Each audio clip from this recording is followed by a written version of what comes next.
On veut déterminer le pH d'une solution de sulfure de sodium Na2S de concentration C égale à 1,0 10 puissance moins 2 mol par litre et de pKa1 égale à 7 et de pKa2 égale à 13 en solution dans l'eau. Première étape, inventaire des couples et des espèces et classement selon un axe horizontal des pK.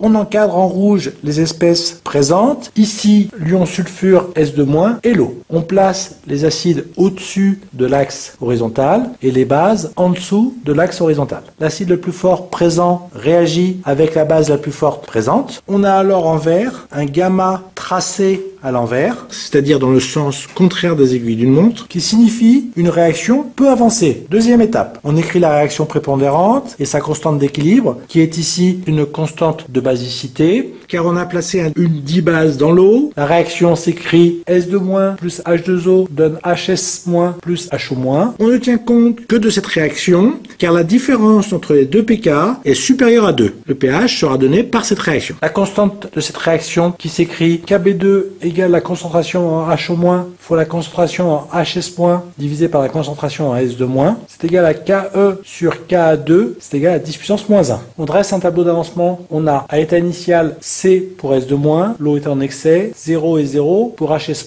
et HO-. À l'équilibre, on note oméga la concentration en HO-. On a C- oméga, l'eau est toujours en excès, HS- et HO- ont une concentration égale à oméga. On a alors la constante qui s'écrit 10 puissance moins 1 qui est égale à oméga carré sur C- oméga, avec pKb2 qui est égal à 1.